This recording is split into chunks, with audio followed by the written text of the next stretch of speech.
Alors, bon, moi c'est Gad. ouais. Et tu joues De la basse. Ok. Coco au chant. Valentin, je fais de la guitare et je chante un peu avec Coco. Tu peux ça le faire parfois. Et Manu chante. Chante. D'accord. Non, je fais pas de chant du tout. Je fais de la guitare. Ah, ça doit pas de chant.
À Chaumont, parce qu'on était tous un peu dans un show comme tout ça. On avait monté une asso qui s'appelait Blast, et on organisait des concerts, on a fait des collages anti-force, parce qu'ici le FN RN est assez important. Il y a notamment un village Brachet où le FN fait les 100%, qui est un village symbolique où Marine Le Pen vient faire ses débuts de campagne, ça, donc il y avait un réel problème, et puis une permanence du FN en plein centre-ville avec un portrait de Marine Le Pen de 5 mètres sur 5, 4 mètres, un peu 4 mètres. Bref, et donc du coup on avait envie de faire un peu d'antifascisme à la scalp, un peu des années 90 et autres, et d'arracher les affiches, de faire nos propres autocollants, et puis on écoutait un peu le même groupe, puis ça s'est fait comme ça, comme beaucoup de groupes de musique, genre allez on se lance, et puis j'ai l'impression. Puis au départ on savait pas trop ce qu'on voulait faire à part juste faire un truc. Coco devait jouer de la guitare. Oui, ça partait elle arrive avec sa guitare au début, on savait pas du tout quoi faire quoi. On répétait avec une boîte à rythme, on répétait chez moi dans une pièce, c'est toujours le cas. Puis voilà. Et puis à force d'enregistrer un ou deux trucs, faut dire que 2020 nous a pas mal aidé parce qu'en fait on n'avait pas de boîte à rythme mais on mettait le même rythme de boîte à rythme tout le temps. Alors ça collait pour 2-3 morceaux, puis arrive à 5-6 morceaux, il y a le même rythme tout le temps, sans aucune nuance, rien du tout, genre boîte à rythme en ligne, et c'était horrible. Et puis... C'est pas 2020 au départ. Non, si 2020, il nous a fait des morceaux, c'est là qu'il a dit justement, si vous voulez, il y a deux personnes qui organisaient les boîtes à rythme. Et puis du coup voilà, 2020 nous a fait des boîtes, et puis ça a avancé un peu le truc aussi, parce que il nous a dit si un jour vous avez besoin pour enregistrer, puis après on a rencontré Valentin, qui est un peu le seul musicien du groupe, je vais le présenter comme ça, si vous savez. Ah, c'est pas vrai, c'est pas vrai. Là j'ai déjà pas mal parlé. Je suis arrivé plus tard, mais oui. C'est vrai que c'est le seul qui a une notion de la musique un peu académique. Ouais. L'acadé quoi MJC quoi. Ouais.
Du coup, vous avez fait un premier CD, 5 titres, je crois. Mauvaise étoile, hein, c'est ça, hein? Ouais. Ouais. Donc ça a été enregistré. Chez Varvin. Ouais. Tiens ta clope. Par Varvin. Par Varvin, chez Varvin. Voilà. Et Varvin, ils fournissaient Chez Varvin, même des lasagnes, le C'est vin, que la la bière. Ouais. Ils nous- Les souvenirs. Et puis nous. Les nous a- musiciens qui Beaucoup de prennent soin conseils de pour la nous. musique Voilà. aussi. Ouais, ça nous est arrivé, quoi, Vous nous a un avez peu, énormément voilà. aidé. Ouais. Ah ouais, Si- Ouais. Un jour, on voudrait sortir un CD où à la fin, il y a un peu les premières répètes pour rigoler, faire un truc en ce moment, ou des vieux morceaux. Et Ouais, c'est vrai. le Varvin, il nous a un peu pris sous le nez, c'est ce que je dis à Varvin, et toi, ça va te parler à Belle, mais c'était un peu notre Spirou qu'il avait pu connaître avec Yoka aussi, c'est qu'il nous a pris un peu en Ouais. charge, il faisait des arrangements, il nous donnait des idées, on disait, bah, vous devriez répéter ça, enlever ça, mettre ça. Ouais. Et puis du coup, à un moment donné, on lui a Il y a dit sa qu'à guitare, l'époque, il y avait c'est une encore guitare, ça. et il avait dit, bah, je vous mettrai peut-être une ou deux guitares, mais de manière hyper humble, et vous me direz si ça vous plaît. Alors on était là, bah, bien sûr, il y a 900, 99 chansons que ça nous plaise, évidemment ça nous plaisait, puis du coup c'était un peu un honneur de, je sais pas comment dire, d'avoir. Donc à la fois, c'est un peu, ouais, donc Spirou, un peu, Spirou, c'est qu'il nous a apporté à fond, il nous a un peu pris, comme ça. Ouais. Et ouais, il nous a apporté vachement. On a continué avec les autres. C'est du coup vous avez fait 3 productions, enfin 3 petits CD. Le dernier en date qui est sorti il n'y a pas très longtemps, hein, cette année. Eh ben, il y a un an. Ouais. Enfin, on l'a enregistré il y a un an. On l'a enregistré en novembre dernier. Oui, c'est parce qu'on a mis un peu de temps. Ouais, on a mis un peu de temps à le sortir, mais on l'a enregistré en novembre dernier chez Varvin, toujours. Chez Varvin, toujours Varvin. Valeur sûre. C'est Varvin ici. Et c'est la première fois qu'on enregistre ensemble. Il n'en a pas marre pour l'instant. Pour l'instant, il est même inquiet parce que tous les vacances de la Toussaint, on va chez lui, entre autres, il y en a d'autres moments. Et là, il était inquiet, il dit, vous m'aimez plus? Comment ça, on t'aime plus? Il dit, bah ouais, les vacances de la Toussaint, vous venez tout le temps, puis là, vous venez pas. Et non, mais c'est parce qu'on prépare un autre truc. Du coup, en fait, il y a vraiment une sorte de truc hyper sympa où on adore aussi Mad Mars, et puis on essaie de faire des trucs pour eux, puis on adore rien si c'est possible. Et pour le coup, sur le dernier CD, c'est Varvin qui a fait toutes les batteries. Oui. Effectivement. Ouais. Tout à fait. C'est ça.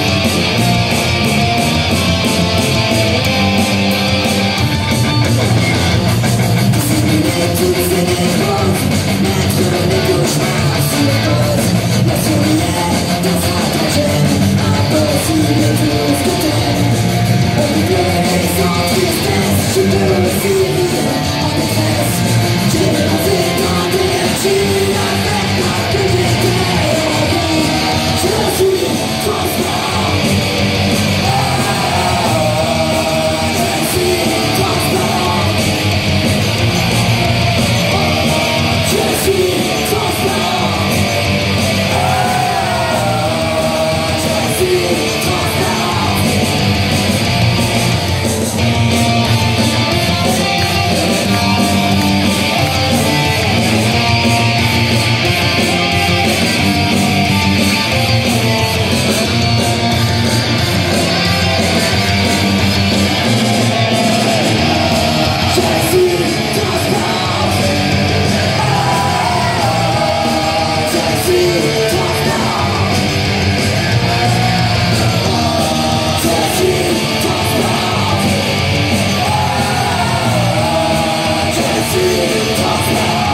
enfin plutôt une vision un peu pessimiste,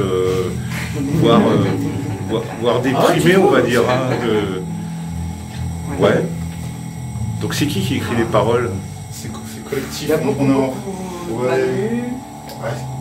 presque à 3 quarts, hein, même voire... Ah oui, c'est Manu. Ouais, Manu écrit beaucoup. Je crois que les premiers, c'est c'est pas la que... réponse. Des fois j'ai menti à d'autres. Il y a un zine où j'ai menti, oui, Il j'avais y a la vraiment réponse, qu'un on ou deux disait qui titres qui ne écrit. sont pas de Manu, mais Et sur je le premier, disais, la version officielle, je Ouais. pense, avec le texte, à partir du moment où on le valide, parce que des fois il y a des textes qu'on n'aime pas, on dit à partir du moment où on le valide, il est de nous tous, mais parce que c'est bon, après. C'est vrai qu'aujourd'hui, par contre, tout le monde Oui, kiffe. voilà, c'est ça, tout Ouais. a changé. Et d'ailleurs, le petit nouveau a écrit une chanson Ouais, par rapport à la famille. Voilà, c'est ça. Cette grande joie. À la famille, ouais. Ouais, bon vent. On l'a vu tout à l'heure.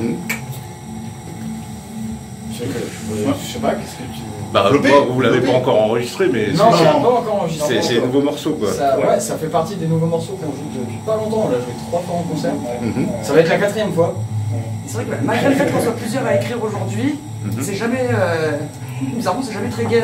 Ça rentre un peu de. Ouais, il n'y a pas de. Ouais, c'est vrai qu'on est. On est loin de très punk, quoi. Il n'y a pas les Ludwig ou les.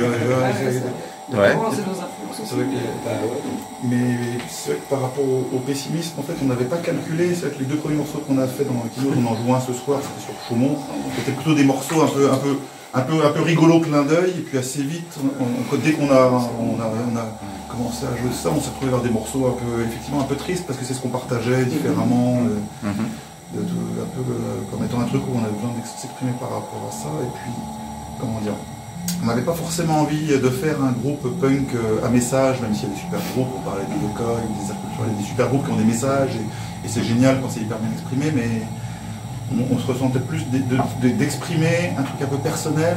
Je disais, des fois, quand les gens nous demandent de quoi parle ton morceau, je dis, ils parlent que de la violence, en fait, et c'est que la violence un peu du monde qui nous entoure, mais ça peut être tout, quoi. Ça peut être la violence quand on a une rupture amoureuse, quand il y a un décès, tout ça. C'est un peu tout ce qu'on se prend dans la gueule, et puis ce qu'on essaie de retranscrire, sans vouloir forcément... C'est un peu un journal intime, en vrai. Non, mais en vrai, c'est un peu un journal intime.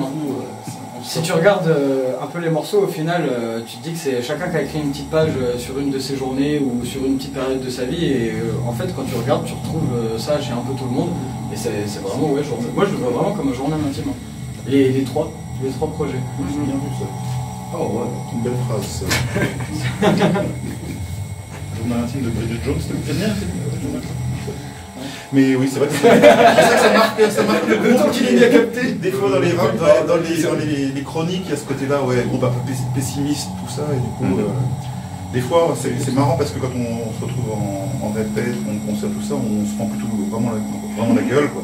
Ouais. Donc, du coup, il y a ce côté où il y a un décalage, où c'est vrai qu'il y a nos textes qui sont pessimistes, tout ça, mais on est content de se retrouver, et des fois, on se marre vraiment, quoi. Ouais. C'est un peu le truc aussi, quoi. C'est le principe. On est content d'en parler. C'est pas de se déprimer entre nous, c'est de faire effectivement voir dire ce qu'on ressent, mais en même temps de se fendre la gueule malgré tout, parce que bon, bah, si on se retrouve pour dire toi ça va, on fera un coup des mots. On se marre quand même, et puis on essaie d'avoir. Même si les textes sont sérieux, on espère avoir pas mal d'autodérision, puis de faire un peu, je sais pas comment dire, d'avoir un truc malgré tout. Les textes sont sérieux, mais en même temps, on prend une distance, on se marre, quoi. On essaie de ne pas se prendre au sérieux. Marcel. Je fais une grosse voix et tout.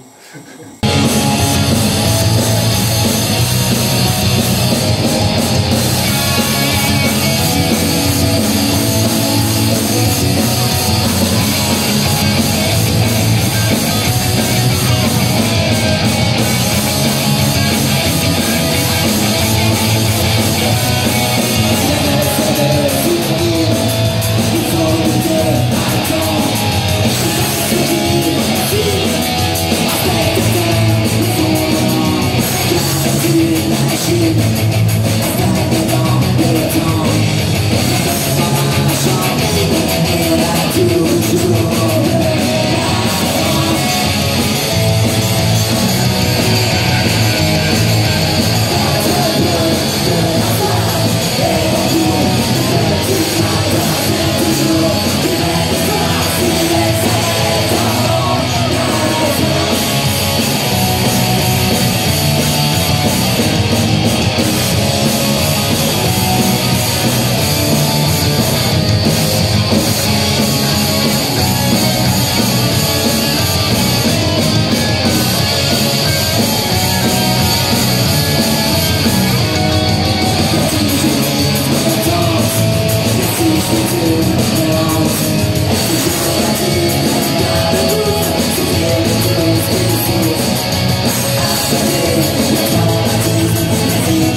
boîte à rythme, c'est voulu, c'est pour la sonorité.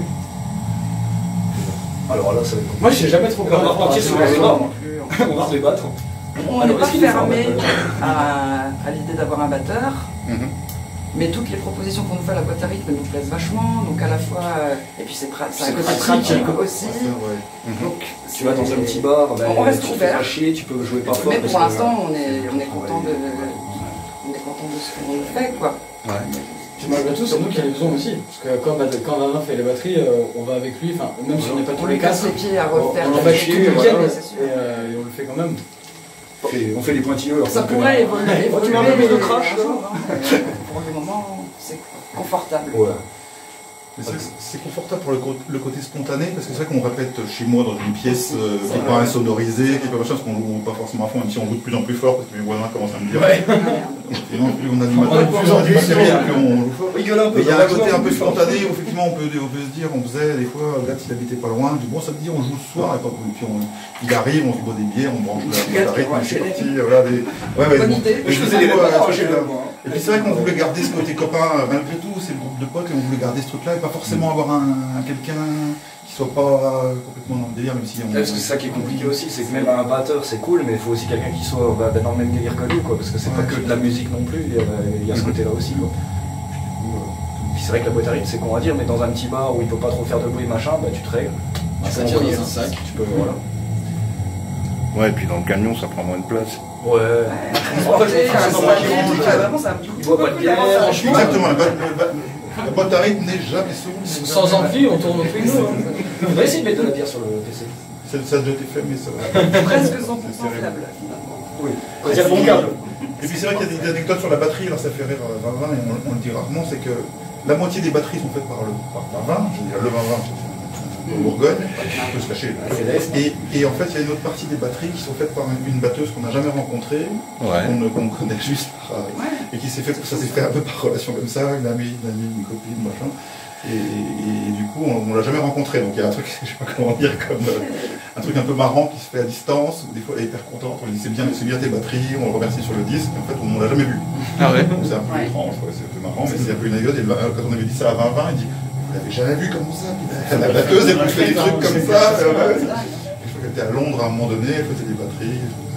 C'est marrant. C'est juste parce que C'est des choses géniales qui sortent collaient du absolument. commun. Enfin, ouais. Sans voir, finalement, parfois, il y a quand même. Et sans s'entendre.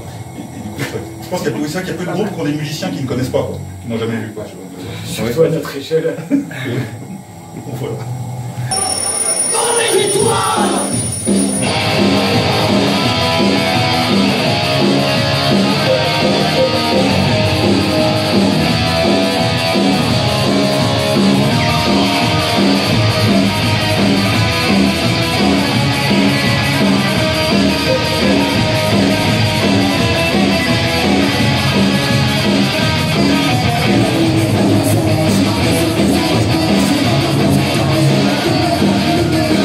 Thank you.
sur un de vos petits CD, vous faites une reprise.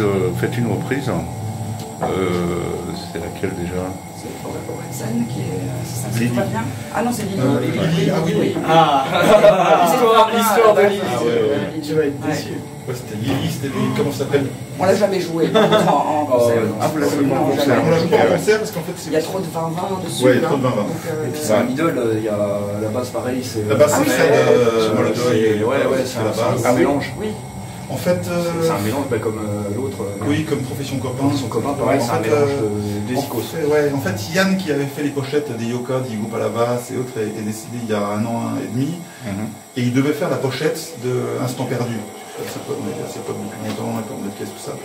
Et le jour où je lui ai envoyé les morceaux pour dire voilà, on a fini les morceaux, tu fais la pochette, j'ai pas eu de réponse. Et en fait, il était mort dans le week-end. Donc, c'est vrai que il y avait ce truc-là où avec 20 aussi, on s'est dit bon, on pourrait faire un truc. Et ça s'est retrouvé à un moment donné où on enregistrait. Et le soir, on avait un peu bu, parce qu'on était en euphorie. Et Vincent dit allez, on va reprendre Lily. Ça aurait plu à Yann de reprendre Lily. On reprend Lily, on va faire un groupe qui s'appelle, c'était pas Francis, c'était Vincent Perrin et ses Eskimos. Voilà. Et puis voilà, et puis on délire, Vincent commence à prendre la grappe sèche, à chanter Lily, on va faire ça. Et puis le lendemain, on se réveille. Et puis je dis bon, salut Vincent, on fait vraiment Lily. Quoi? De quoi tu parles? Et puis finalement ça s'est fait, on est allé enregistrer, mais c'est un truc, c'est pas que Ekimos, on y est allé, et puis voilà, il y a Fred Desmoulins qui a fait la basse sur Lily, Vincent il a fait beaucoup, et puis c'est des morceaux qui sont restés, on a juste enregistré un week-end avec Profession Copain, on les a jamais vraiment joués parce que c'était un peu un hommage à Yann qui a fait une pochette, et puis c'est resté un truc comme ça. Ok. Hein, c'était à la fois un délire, un hommage et un morceau coloré. Donc là maintenant, une question, vous avez sorti 3 petits CD, est-ce que vous avez l'intention de faire un album, quelque chose de plus consistant quoi? Ça serait bien. Ouais, ça serait bien. On passe au bourg. Bon travail. Doucement,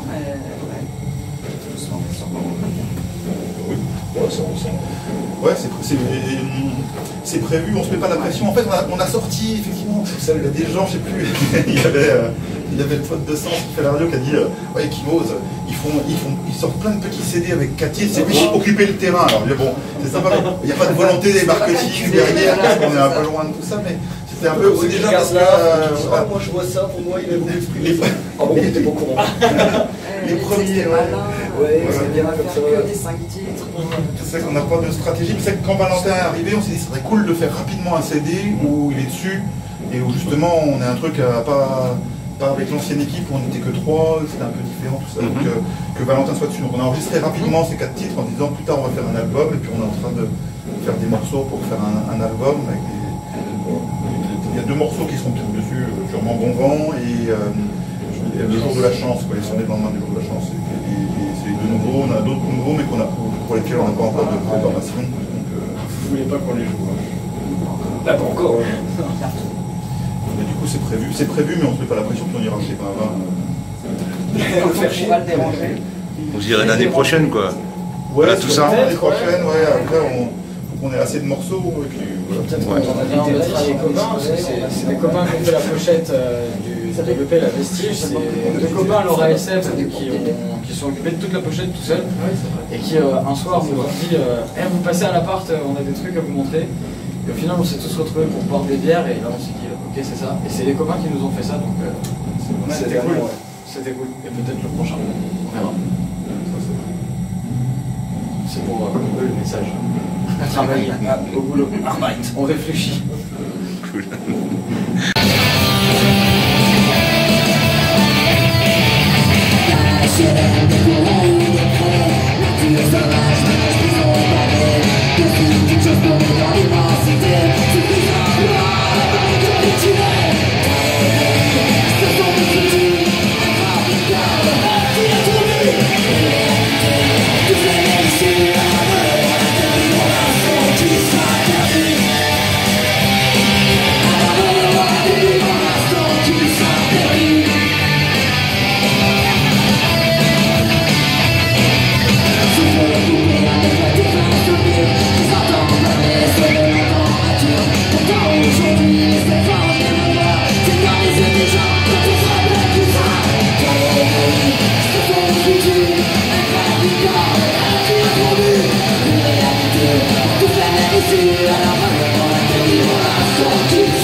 Ok, je vais vous demander vos projets et puis le mot de la fin, pour finir. Nos projets, c'est-à-dire. Est-ce que... Moi, j'aimerais quand on enregistrera l'année prochaine ou l'année d'après, je ne sais pas, continuer à composer quoi, et continuer à kiffer entre nous. Après, projet concret, il n'y en a pas vraiment en fait, Ouais. ni deadline, ni projet, on se laisse un peu porter Par devant. Ouais, c'est ça. par les invités. Non, c'est vrai qu'on cherche pas à fond des concerts, on n'a pas de plan prévu. Voilà, c'est ça. On va un peu si on nous propose des concerts, on y va. Souvent, on joue dans des milieux différents. Quand il y a une bande de tuffeurs, ils nous demandent de jouer. On dit bon, bah, on déboule dans des fois. On fait jouer dans les bois. On joue dans la forêt, des trucs comme ça. En fait, on se fait un peu porter, quoi. Il y a des gens qui, c'est comment dire, on joue des fois dans des endroits un peu improbables. Et des fois, il y a des types qui nous appellent. Vous jouez dans ma maison, on dit bah, c'est où Grenoble? Pas de problème, on y va, on va jouer dans oh, les bars, Les anniversaires. ouais, exactement. Ouais, on l'a fait, ouais. Quelque chose, vos enterrements. Ça, on n'a pas encore fait, pourquoi pas. Ouais, à mon avis, on va peut-être faire un suicide collectif si on joue dans un enterrement. Non, mais si vous avez un enterrement prévu et que vous cherchez un petit groupe. Alors, moi, j'en ai un prévu. On est là. Non, tu veux pas? Tu veux pas? On verra tout. C'est entrée de prix libre, ça on est pas. Non, c'est vrai que c'est continuer de faire. C'est la sortie qui est compliquée. Continuer de faire notre truc, se marrer, rencontrer. Pareil, Rencontrer plein de gens. ouais, t'as interviewé Asteroid la semaine dernière et c'est vrai que il y avait en plus et puis c'est rencontrer en fait il y a un truc qui est délire, c'est que en fait en groupe on n'a pas conscience d'être là et à chaque fois on se dit c'est une chance incroyable de jouer avec des groupes qu'on aime quoi. Et c'est vrai que dès le départ on s'est retrouvés, on disait souvent je dis si on nous avait dit qu'on allait jouer avec Kidnap, avec Collision, avec les Ramoneurs, ça on aurait dit c'est quoi, cinglé, on va rien faire, on va rester dans notre local et puis on va rien faire. On ne pensait même pas enregistrer quoi que ce soit, donc du coup c'est comme si à chaque fois on disait oh, quelle chance de jouer avec des groupes qu'on aime quoi. Et ça paraît fou et ça continue. Puis c'est vrai que Asteroid il parlait vachement du côté copain, il y a le côté copain de groupe, c'est vraiment rencontrer des groupes, il y a un truc génial quoi. Après tu cries, tu dis puis c'était court, c'est bien marré, c'était des souvenirs et tout ça. Puis c'est vrai qu'après t'écoutes le disque, tu dis bah j'ai joué avec eux, ça paraît con quoi. Voyager aussi, voyager. Moi grâce à Ekimos, j'ai vu pour la première fois de la vie la montagne et c'est quand même chouette, il n'y a qu'avec le groupe que j'ai pu faire des trucs comme ça et en vrai. Ouais, c'est vrai quand on est allé à Grenoble, au loin il y avait les montagnes. Jamais vu la montagne. Les montagnes. On a joué au pied de la montagne et sans Ekimos, et sans les gens qui se disent oh bah tiens ça serait marrant. Mot de la fin. Pas mal. Eh ben, bonne soirée, on en reparle dans quelques heures. Ouais, bah ouais. Mot de la fin, c'est remercier Marché Noir et tous les gens comme toi qui sont là depuis des années et des années. Et, des fois, il y a des gens, ils restent dans le milieu, ils font une sorte d'apparition express, ils sont punk pendant 2 ans et ils disparaissent et puis ils deviennent banquiers, puis ils disent oh le punk c'était un truc à un moment de ma vie quand j'avais entre 16 et 18 ans. Et quand on voit des gens qui sont là depuis des années, 30 ans ou autres, et qui sont toujours fidèles à leur truc, toujours sympas, toujours authentiques, qui font des fanzines, et machin, ça fait hyper plaisir sur la durée comme ça. Donc je trouve que longue vie à Marché Noir, j'espère que dans 30 ans tu as encore des groupes comme tu as pu faire avant. Et puis ça fait plaisir d'être, je sais pas comment dire, qu'un mec comme toi, tu nous interviews, quoi. Ça fait comme ça, je disais. Et puis à tous les gens aussi qui se font chier pour organiser des trucs, parce que c'est pas tout le temps simple à faire, et sans ces gens-là, on joue pas juste on reste dans la pièce et on joue tous les 4, et sinon il n'y a rien. Donc surtout à eux, merci, ouais, carrément. Ah, merci. Merci.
Sure. Jusqu'au fil